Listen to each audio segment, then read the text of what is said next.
Today is the 20th of February 2002, and this morning I shall be talking to Dr. William Hayes. Bill, perhaps we could start by asking you to tell us something about your forebears, your family, and your childhood, which of course was in Ireland. Yes. Well, I was born 71 years ago in Kerry, in the southwest of Ireland, in a town called Kilorglin, which is noted for one thing, a small town called, noted for one thing. It is the place where Pug Fair happens every year, and a big tourist attraction now. Mm-hmm. And it's also the entrance to the Ring of Kerry. So it's it's a very pleasant, mountainy countryside with lots of seascape and all that sort of thing. And my father was then the sergeant, a young man in charge of the guards in that town. And so I was born in a guard's barracks, the guard of barracks. Can I just stop you there? What do you mean by guards? These are the Irish police. The Garda. The Garda. Yes, right. They're called guards or Garda. Yeah. And so I lived for my first 4 years in this police barracks, Garda barracks in Kilorglin in County Kerry. But was any of your predecessors a scientist? No, I think I was the first member of my family to go to university. Mm-hmm. So we had a real Irish country background. It was in the southwest, and my family, my grandfather and so on were sort of small local businessmen, Mm-hmm. and so they never went to a university. The universities in those days there were no grants, and so you had to have a fair amount of money to actually be able to afford to go. So the only people who went to universities were doctors and dentists, and people like that.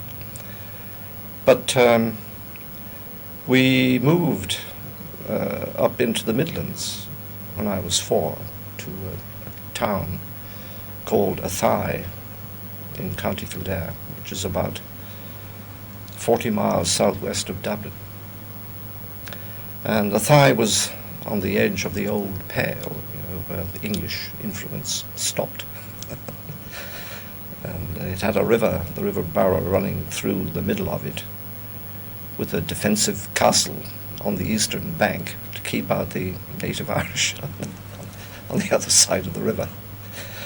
And so I lived there until I was 14. And you went to school, of course. Oh, yes. I went to... what sort of school was it? Well, I went to school in Kilorglin at the age of 2.5, I think, because they were running out of pupils to justify teachers.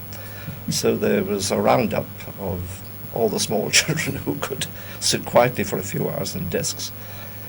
But I went to school also, a proper school in Athy at the age of about 4, to be educated by nuns. And so I was there with them until 8. And then I was regarded as too masculine to stay in a nuns' school and sent to a school run by a religious order called the Christian Brothers. And it was a perfectly normal school. And nothing unusual happened during that time. But I was there during the war, and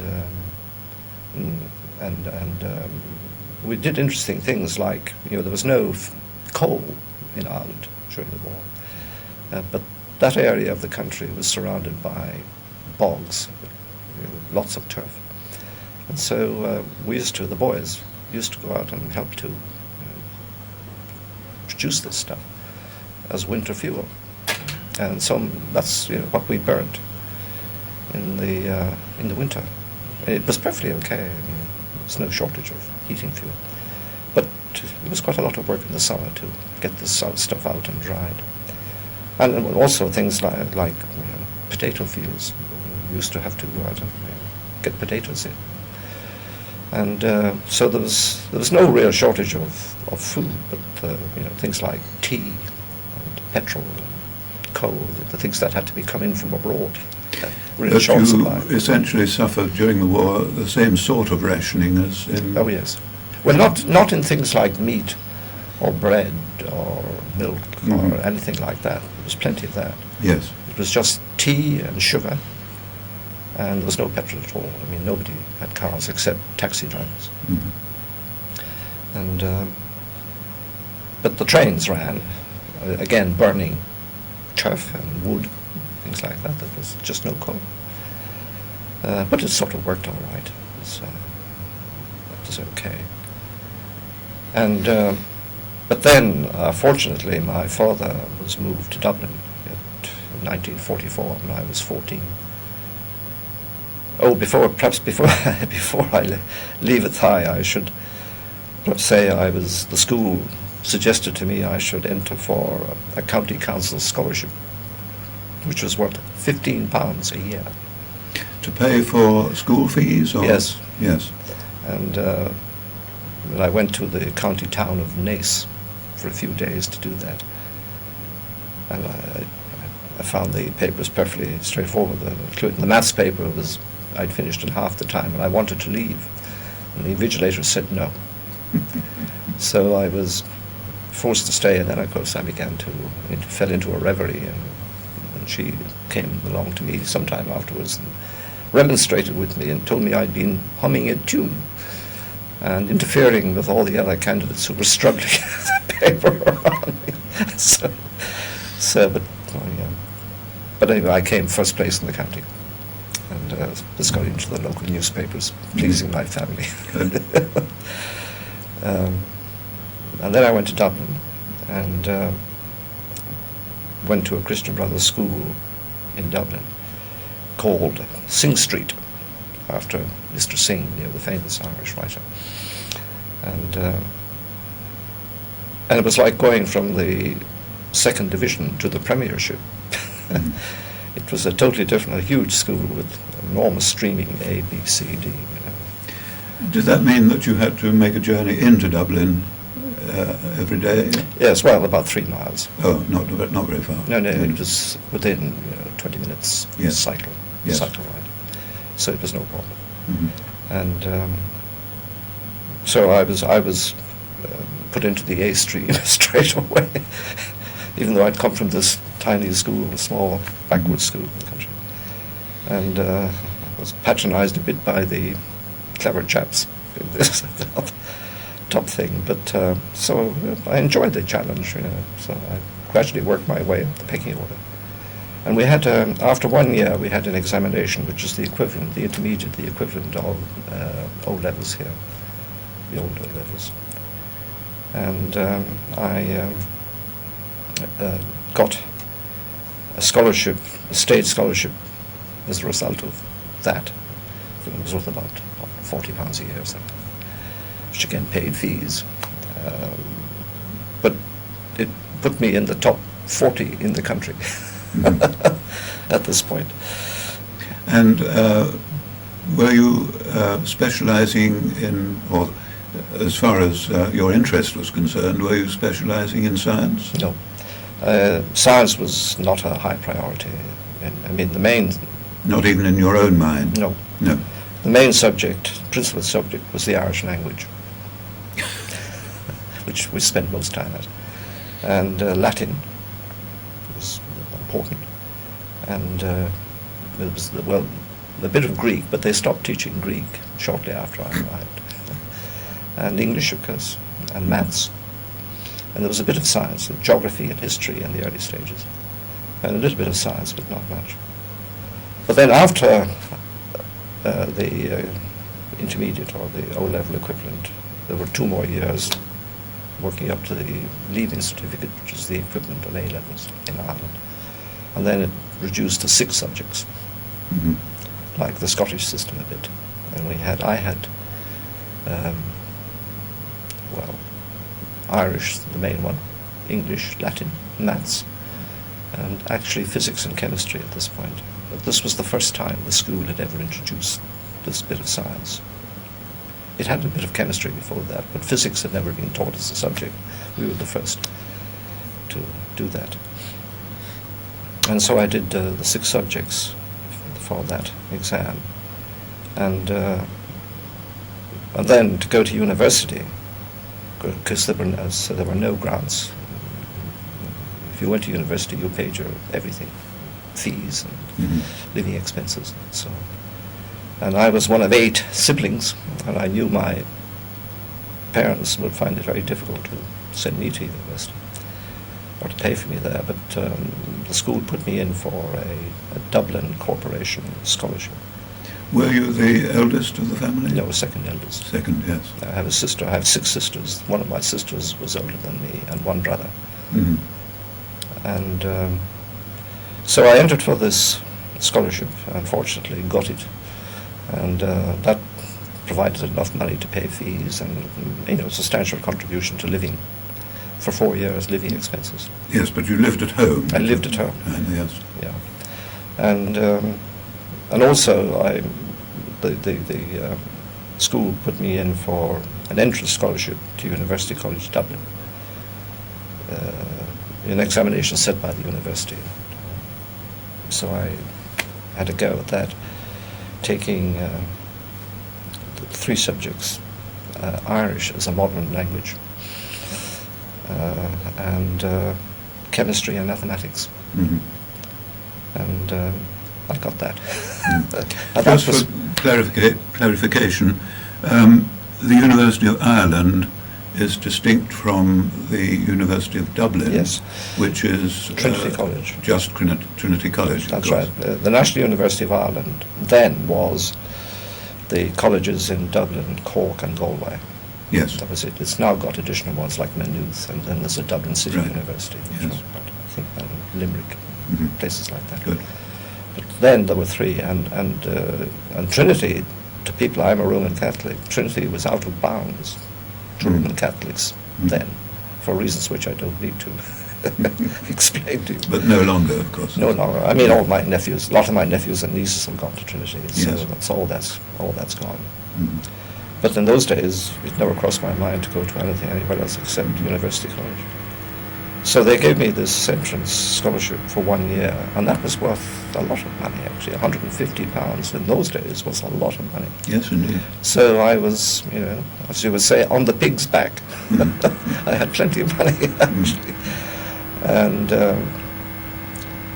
And I had, before I went to college, I sat down and I went down and asked for a brochure of all the courses and went through the lot. I mean, I had a completely open mind about what I wanted to do, what to do.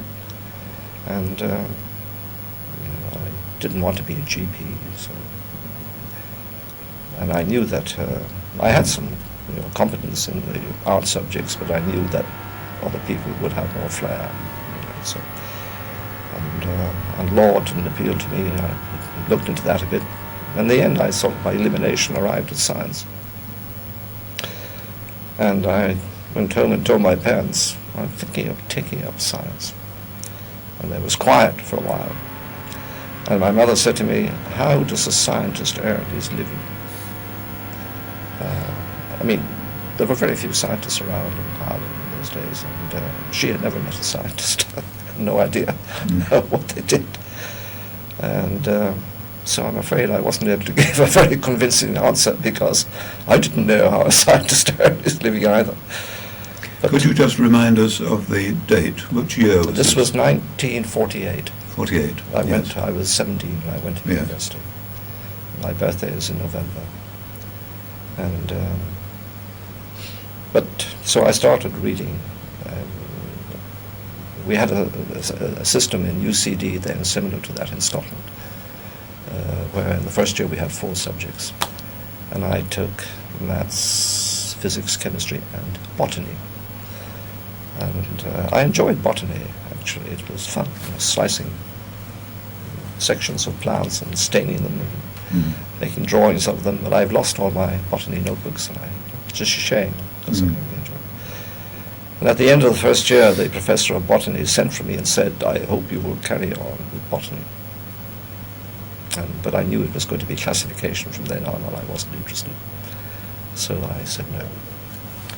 So I carried on with maths, physics, and chemistry for the next 2 years. And then there was a general BSc exam, which I passed with distinction, and got scholarships, £150 scholarships the whole way through every year on the results of the exams. So I was never short of money, actually, which was nice. And then I had to make up my mind. An honours degree reduced to one subject, and I had to make up my mind what to do then. But that was difficult. But I opted for physics because I found it more difficult than chemistry. And I knew I didn't want to be a mathematician. So we went, there were 4 of us in the honours physics class. And we had no syllabus. We just read. Hardly any lectures because the staff were too busy teaching the youngsters.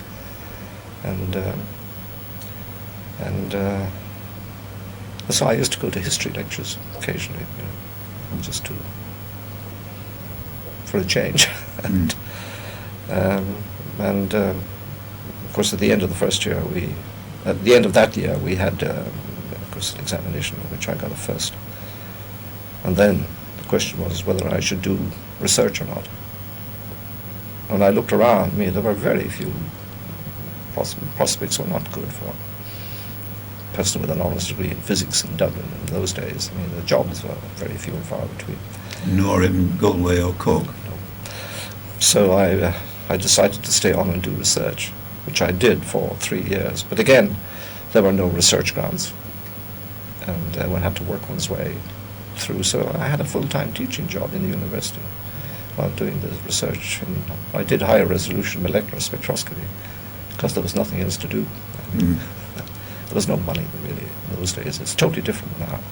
But then there was no money really at all. And so I had a full, lecturing load and practical classes and doing research. And it was tiring. And I used to lecture to the first year, the pre-medical students, physics. And they were a rough lot. You had to face about 300 of them in a class. And you turn to the blackboard and all hell would break loose. So I used to respond by ordering half a dozen out. And eventually we developed a modus vivendi in which a certain amount of banter was allowed, and it settled down. But because a lot of them had to go because the medical school couldn't cope with all that, and the physics exam at the end of the first year provided the cull, which reduced the pre-med numbers to the level of numbers that the medical school could take. And so, after 3 years, I wrote a thesis, which was accepted. And then, what to do next? So, what qualification did you get from this thesis? PhD. So, yes. I had a PhD from the National University of Ireland. Yes. My external examiner was Professor Walton from Trinity College, that famous Nobel Prize. Yes. Yes. A very nice man.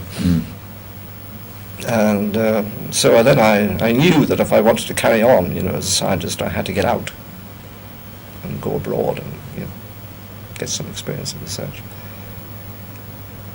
And at that point, an outfit called the Friendly Sons of St. Patrick, an American organization, announced they would support an Irish student in the States for a year.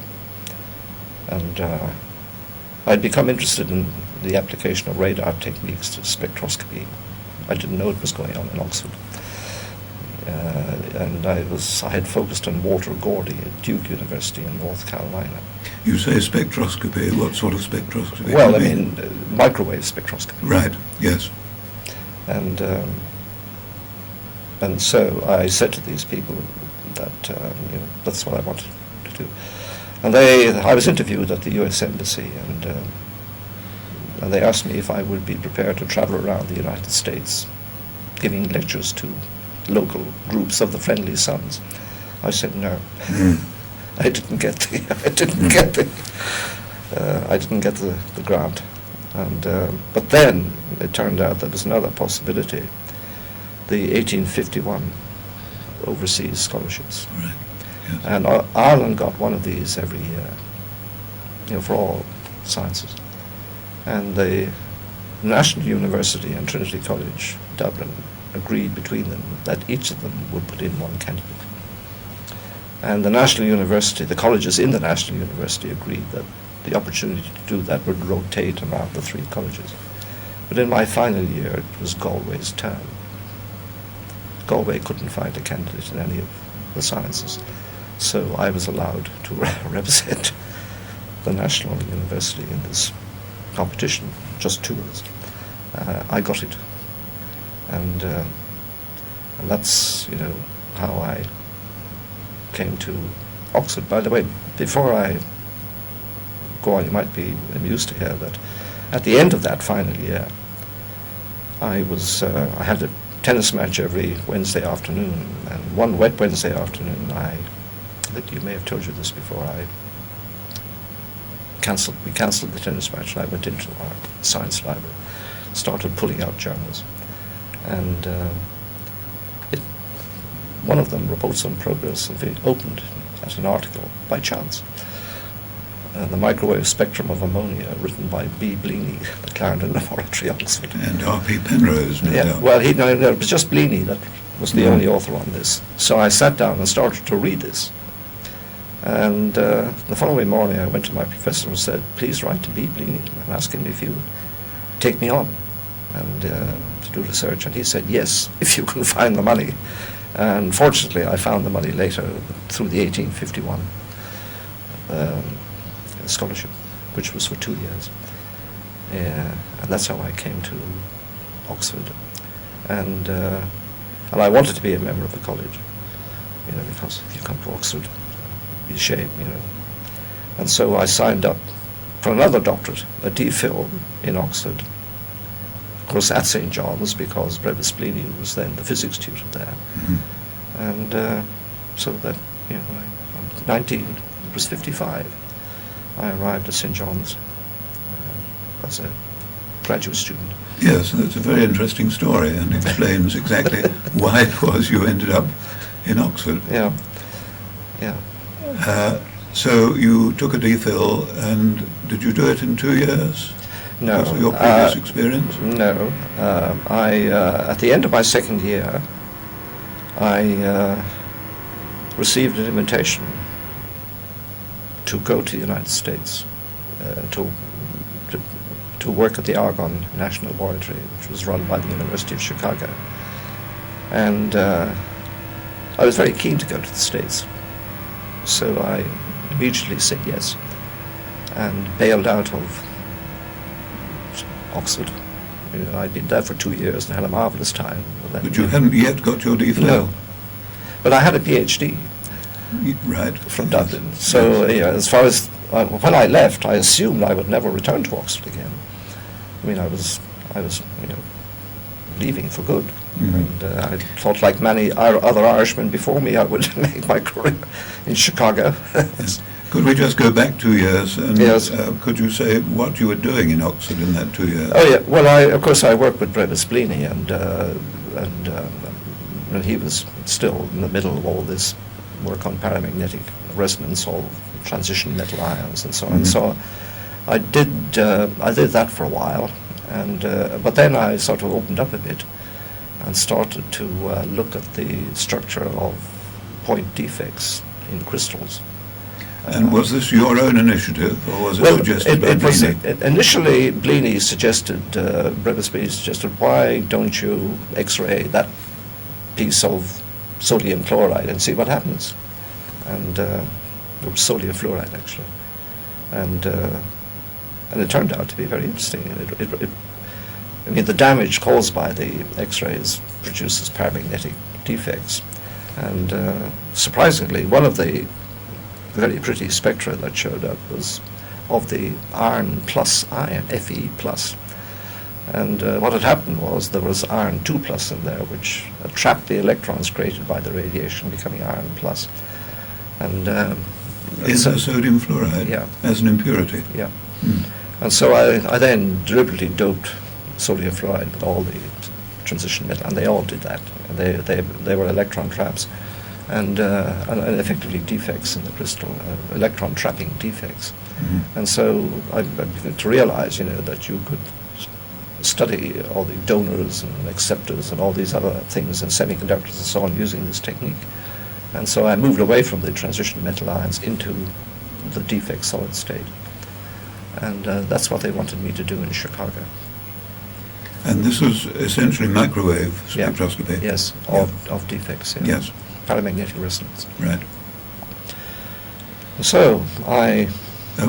sorry to interrupt you. Were low temperatures involved? Oh, yes. I mean, yes, you had to do this. We used to...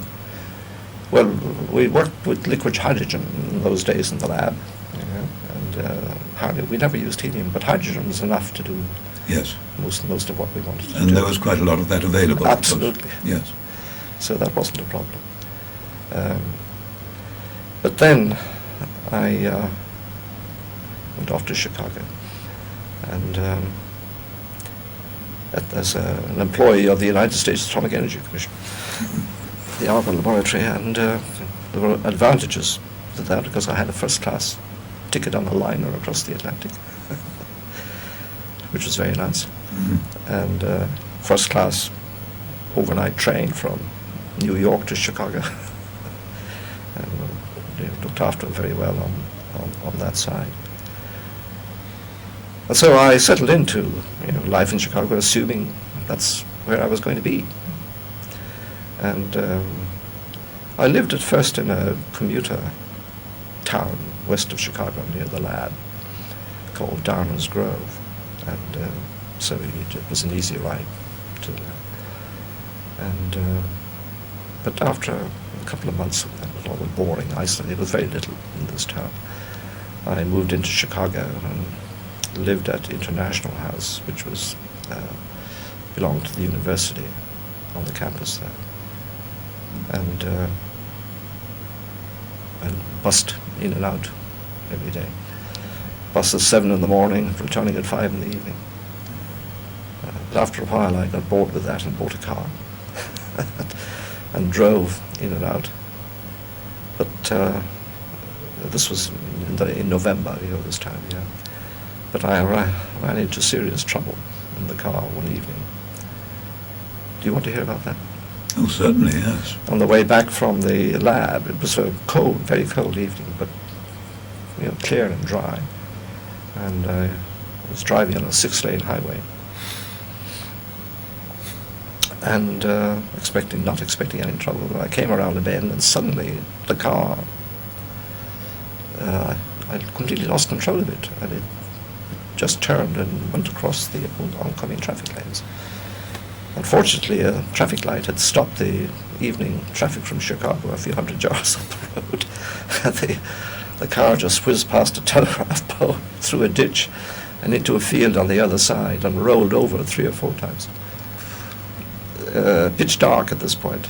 So I finished up holding the steering, and it finished on its wheels, and I was there still holding the steering column.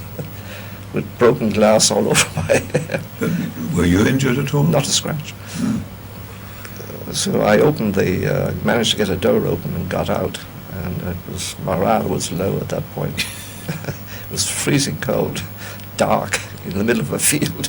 But people rushed around. Well, no, one young man appeared on the ditch, and I said hello, and he said, "I'm amazed to see you alive." Mm. And he went off and very kindly and got a local garage man to come along with a tow truck. And he said that he made a living towing cars out of the ditch at the spot every year. And what happened was there was a ditch that leaked onto the road, and it was just a sheet of ice on this bend.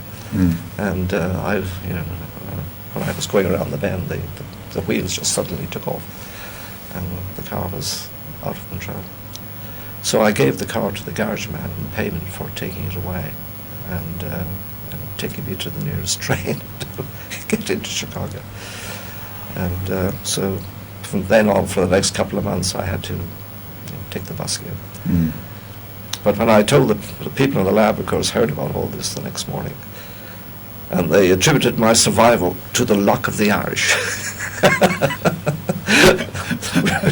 which is probably right. Yes, yes. Because when I think about what happened, it's amazing. I Mm. didn't have a scratch. It was Mm. extraordinary. Mm. So things went on. The work, of course, was going very well. Similar. I mean, it was again defects in crystals, low temperatures. Had that been going on previously? Yes. At the Argonne? Yes, it had. Mm. And there were some senior people there that I worked with who did optical work and on defects in crystals, spectroscopy. And I did a magnetic resonance and combined the two. Mm. So it was a joint thing which worked very well, actually. And you were publishing quite a lot? Oh, absolutely. Yes.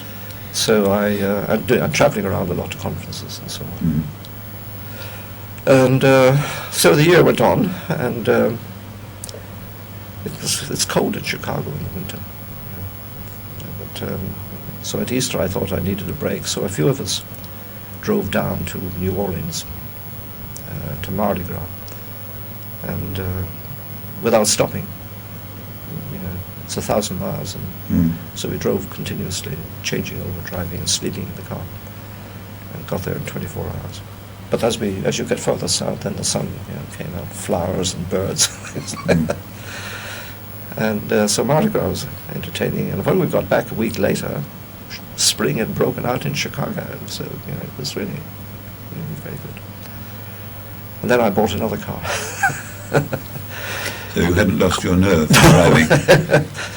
No, a Hudson Super Jet for $300. And so I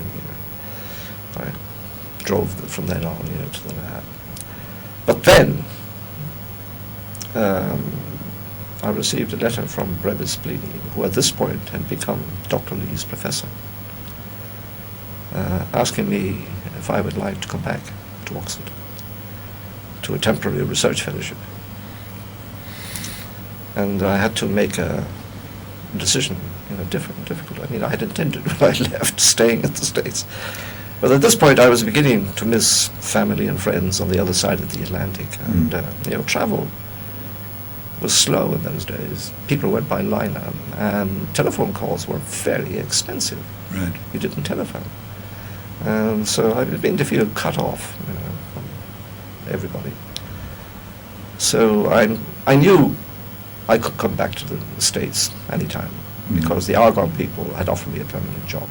No doubt there were financial considerations. I mean, I suspect that you could have got a post much better paid in Chicago than in Oxford. Oh yes, I mean, it was, of course, but that wasn't a major consideration at that time. I was 27, like that. Money wasn't something I was really worried about. And I knew that from my experience in the Argonne lab, I knew I could come back any time and get a decent job there if I wanted. They did try to persuade me to stay. But so I returned to Oxford on the old Queen Mary. This time travelling business class. They had 3 classes. Cabin. Cabin class. Yeah, there was the bottom one, then cabin, and then cabin first class. First, yes. Yeah, I was cabin class. I've been on the Queen Mary myself. Yeah. Well, yes.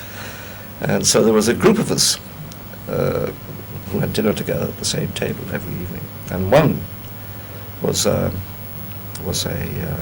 film director from Los Angeles who was on his way to Rome to film Ben-Hur. And one evening he said to me, Bill, have you ever thought of taking up acting as a career? And I said, that's why you were so successful in Oxford. So I said, no, I'm going back to Oxford to take up a research fellowship. And with everybody listening into this conversation, well, he said, I think you ought to give it serious thought. And you remember that, what was that famous film star on the waterfront? Marlon Brando. Marlon Brando had become very famous with his performance on the waterfront at the time. And this man said to me, "Bill, if Marlon Brando could make it, you can." And I wasn't deviating. I carried on back to Oxford and went back, carried on with my research, and started to expand it a bit to include optical work. Given what I'd been doing in the Argonne laboratory, I could see there was opportunities to combine optical studies. You say you had a temporary fellowship. Yes. Who supplied the money for that? It was Prestile. Prestile, yes. Yeah.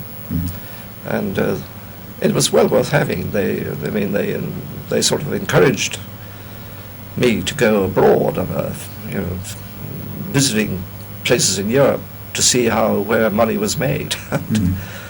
And I went to Denmark and visited a brewery, and up to Norway and Sweden, and enjoyed it. It was really very, very, very good. But then, see, Brevis, of course, had left St. John's and gone to Wadham, and Roger Elliott had taken his place, the theoretician. At this point, they decided they needed an experimentalist, and so after a year, I got a letter from Dr. Costin, the president of St. John's. A very short letter. Said, by the way, when I came back, I had a couple of months to spare to wait while I'd ordered equipment, and I had nothing much to do. So I sat down and wrote a DPhil thesis, which of course I got. And then Costin wrote to me and said, "Dear Hayes, now that you've taken your DPhil, would you like to dine?" So I was very pleased. So I went along and naively I enjoyed dinner at the high table. But there's something behind a letter of that sort. I know, but I was naive and I hadn't thought seriously about it. And so he invited me up to his lodgings afterwards and had a chat and asked me questions like, "Hayes, why did you come back? You would have a lot more money in the United States than you have here." And I, again, naively said, "Well, it doesn't seem to matter much how much money I have. I spend all my life, all my time in the lab anyway," which at the time was true. And this seemed to have made an impact, because a week later I got a letter from him saying, "Dear Hayes, would you like to be a fellow?" I was about to say that wasn't quite the right answer. But, well, I replied to the president and said, "Well, dear President, I'd be delighted to be a fellow at St. John's." And I went in first as a junior research fellow, and I was aware at this point that they wanted to give me a little run-in before taking on serious stuff. So I went in for the best part of a year as a junior research fellow, living over the senior common room. And at this point, Bleedy made it clear that there was a lectureship available for me when the time came. And so eventually, a year later, I was made a tutorial fellow at St. John's and offered a lectureship. And there were lots of lectureships coming through at the time. This is after the Robbins report. and again, which year was this? This was in 1959. 59, yes, thank you. Yeah. And so Bleedy called me in and offered me this lectureship. And I said, "Can I delay it for a while? I mean, I know that I want to get on with my research, and I would prefer not to be have all the demonstrating, lecturing, and everything else to do for a while yet." And he sort of hummed and hawed and said, "Well, okay." And the college were a bit surprised. They were told I'd turned down the lectureship offered to me. I haven't turned it down, actually, but I said to Bleedy that I'd prefer to wait. And a year later, another one came up. And this time, Bleedy said, take it or else. So I took it, of course. And I remember Costin saying to me, oh, I heard they've kicked you upstairs. And then, of course, I started. Yes, and that was my career as a university lecturer, college fellow, and started to build up a sizable research group. My first two graduate students were New Zealanders. Glyn Jones was one of them, and Who was that? Glyn Jones. He's now a reader in New Zealand, back in New Zealand, Christchurch. Oh, yes. Glyn Jones, not Gwyn Jones. No, Glyn. Glyn, yes. But then after that, I was in St John's, so I got graduate students from there, and gradually built up a sizable research group, and extended the range. Glyn Jones started up infrared studies with me, and we joined. I used to, work closely with Mary O'Brien on the theoretical side, and Roger Elliott. And that worked very well. So we had a very active, productive research operation, which was all very pleasing. And was Provost Bleeny himself sufficiently interested in your work to collaborate in any sense? No, he was. He was interested, but he wasn't. I wasn't collaborating with him anymore. No. When I returned, I was, I set up my own operation. Yes. And so I was effectively running my own show. We would talk to him and chat about things, but. And so I settled down to the life of an Oxford Don. But and then I got married, and moved out of college to 91 Woodstock Road, which is where I live now. And shortly after I got married, I thought I ought to find out a bit about semiconductors and the spectroscopy of theirs. And so I asked for a year off, which I didn't really deserve because it was too soon, to go to Purdue University, where they organized a senior fellowship of the American National Science Foundation for me. So my wife and I went to Purdue for a year, and Indiana, and I did infrared work there on semiconductors. We both headed off to the mountain states in a car before coming home.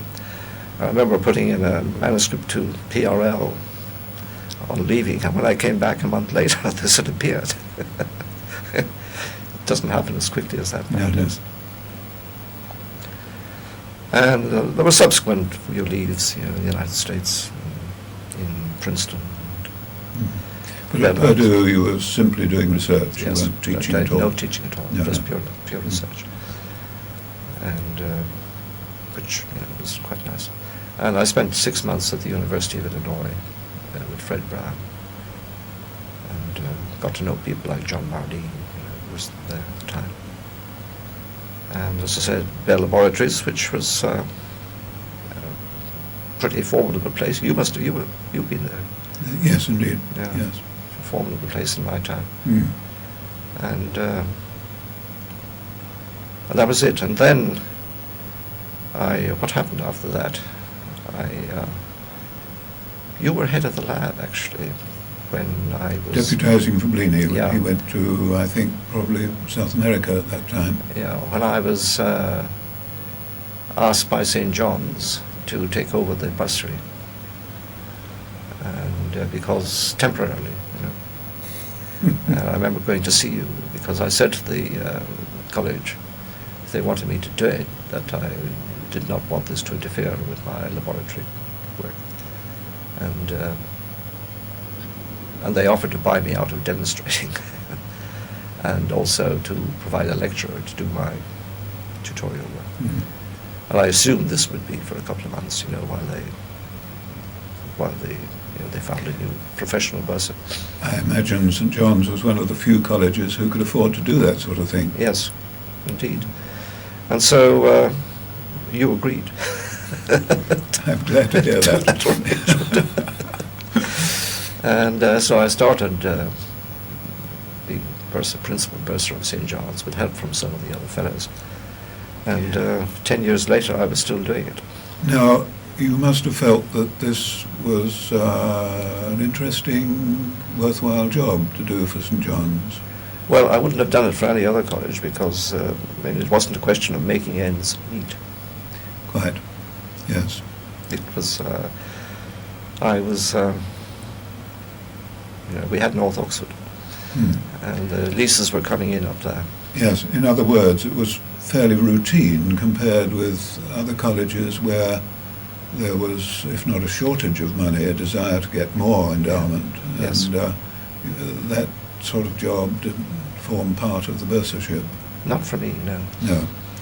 No, I brought in a proper accountant from Ernst & Young to do the day-to-day financial management.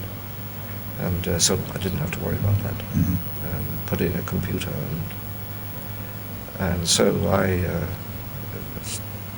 kept an eye on things and spent my time selling houses in North Oxford and investing the money in stock markets around the world, and commercial property. And so the college's income steadily went up, and it was no problem really. And I used to come over to the. I went to the lab first thing in the morning, and then came over to the college about 12, and did the bursary between 12 and 1, and then went back to the lab afterwards. A very satisfactory Arrangement for the day, yes. Yeah. And of course it was easy because the college was only 2 minutes walk from the lab, and if anything urgent arose, I could just be over in a shot. And so for 10 years I did that and carried on with my research in the normal way. In fact, I had more time for my research. But essentially on the same subject in research. You didn't Well, it gradually changed. It broadened to, as I said, we began to do things like optical detection of magnetic resonance, looking at fluorescence and from excited states, and doing microwave absorption in excited states and using changes in the optical emission to detect it. Right. So we did quite a bit of that. And there was sufficient money to keep this going. Oh yeah. And also because we'd been doing electron nuclear double resonance, and which could enable you to look at these defects in crystals in much more detail, follow the wave function out into the crystal. And typically, how many research students did you have? I had six or time? seven, and a couple of postdocs, perhaps. Yes. And usually 1 or 2 visitors from Japan and the United States. Yes.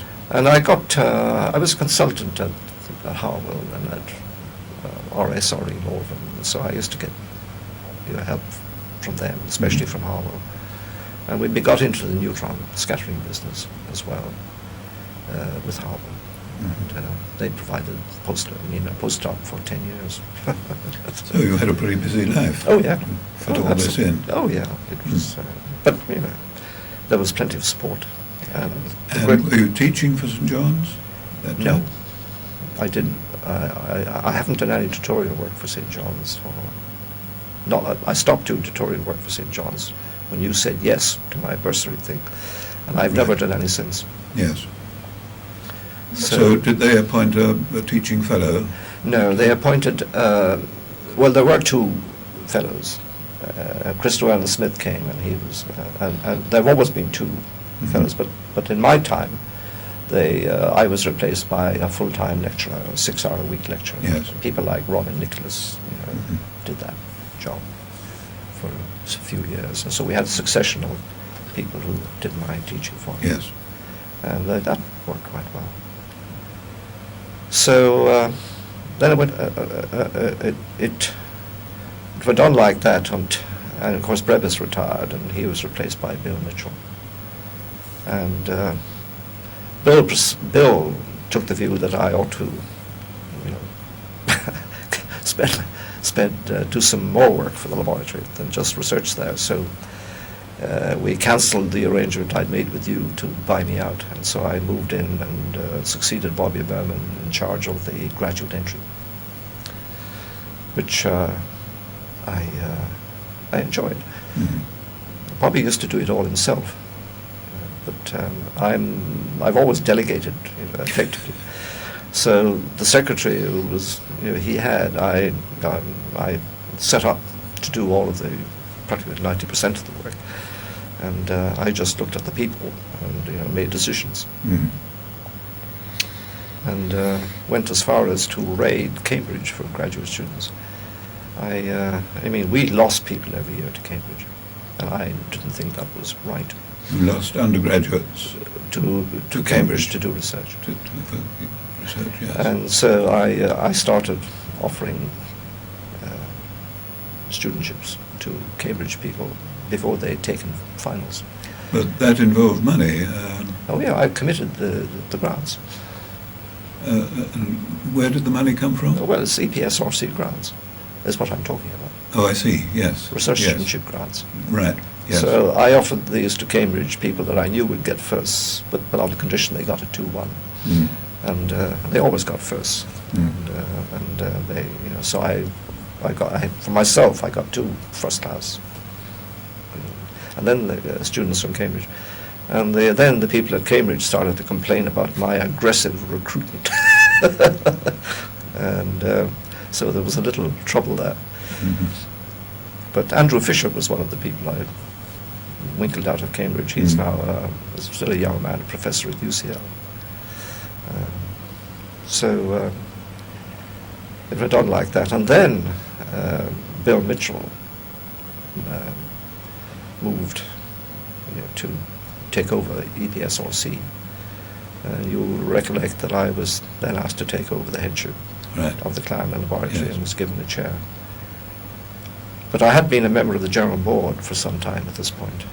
When Bill Mitchell took over, he asked me if I would go on to the General Board.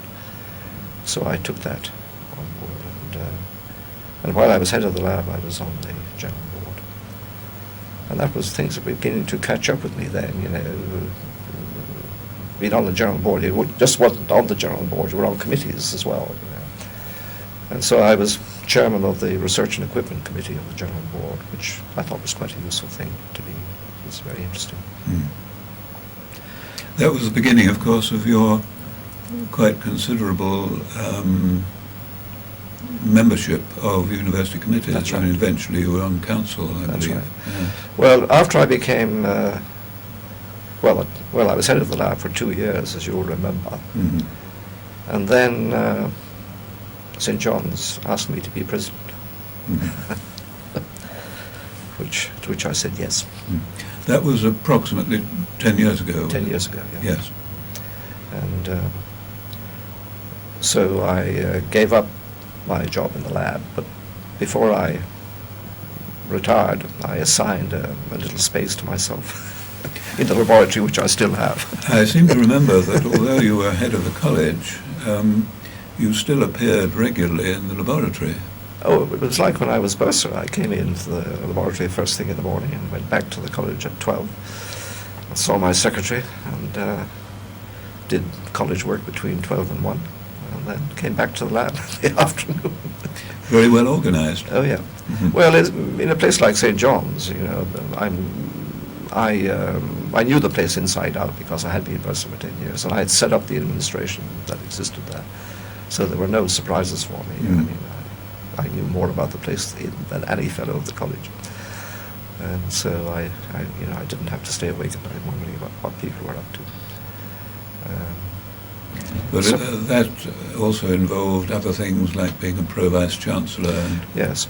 Well, after I became president, the vice chancellor, Dick Southwood, suggested that I should stand for abdominal council, and I did, and I was elected. And Yes. so I was on abdominal council for about 8 years, Mhm. and then all the committees, that go with that. I know, yes. Yeah,